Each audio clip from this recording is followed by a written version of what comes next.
لیکن اب بدقسمتی کہہ لو کہ مولانا مکی صاحب کا کوئی بیٹا ہے نہیں.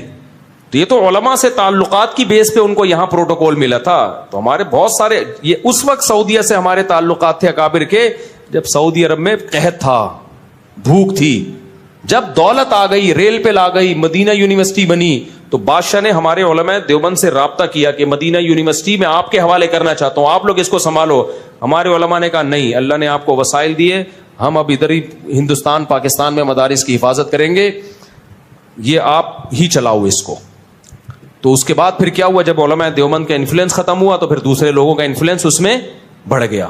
تو پھر انہوں نے یہ پروپیگنڈا شروع کر دیا کہ یہ عرب جو ہیں علماء دیوبند کے خلاف ہیں, اور ان کے علماء دیوبند کے خلاف کتاب بھی چھپی تھی دیوبندیہ کے نام سے, اس میں بھی بڑی غلط بیانی کی گئی.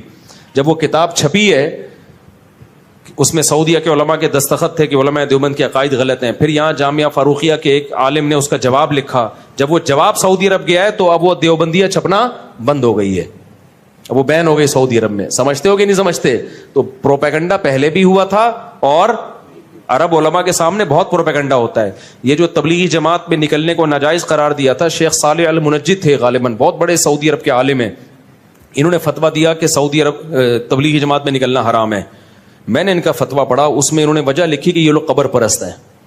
مجھے خیال ہوا کہ میں جانتا ہوں چونکہ وہ عالم نیک ہیں, مجھے پتا تھا یہ بدنیت نہیں ہے.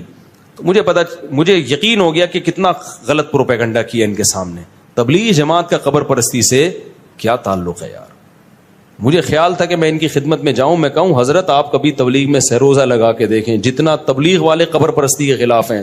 لیکن ظاہر ہے ان کو پروپیگنڈا تو چل جاتا ہے نا, اتنا پروپیگنڈا کیا ہے کہ انہوں نے فتویٰ دے دیا قبر پرست ہیں. کچھ اور الزام لگا دیتے یار, قبر پرستی کا تو کسی طرح بنتا ہی نہیں ہے. تو سعودی عرب کے بڑے بڑے علماء, شیخ الحدیث مولانا زکریا رحمۃ اللہ علیہ کے شیخ بن باز سے بہت اچھے تعلقات تھے. جب شیخ الحدیث مولانا زکریا رحمۃ اللہ علیہ نے کتاب لکھی ہے نا داڑھی پر, تو شیخ بن باز نے اس کتاب کو چھپوا کے پورے سعودی عرب میں پھیلایا. بذل المجہود جو شیخ الحدیث کی شرح ہے ابو داؤد کی, آج بھی سعودی عرب کی کتب خانوں میں آپ کو ملے گی. تو علماء سعودیہ کے جو ہے وہ ویسے بھی حنبلی ہیں, وہ کوئی غیر مقلد تھوڑی ہیں یا اہل حدیث تھوڑی ہیں, وہ تو حنبلی ہیں ویسے بھی.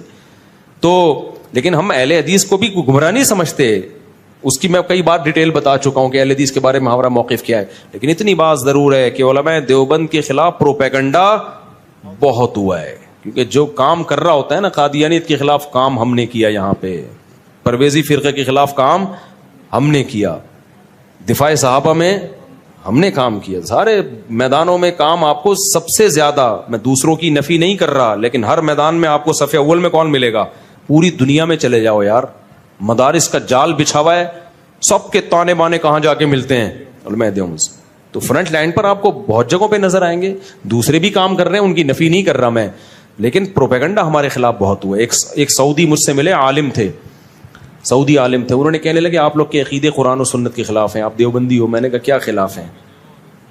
تو میں نے کہا پوچھو کیا خلاف ہیں, کوئی ایک تو بتاؤ نا. تو مجھ سے عقیدے پوچھتے کہ میں جواب دیتا کہ کہہ رہے ہیں تو صحیح ہے بالکل. تو کہہ رہے ہیں پھر کون سے والے علماء کے عقیدے خلاف؟ میں نے کہا کسی کے بھی, سب کے یہی ہیں, سب کے یہی ہیں. تو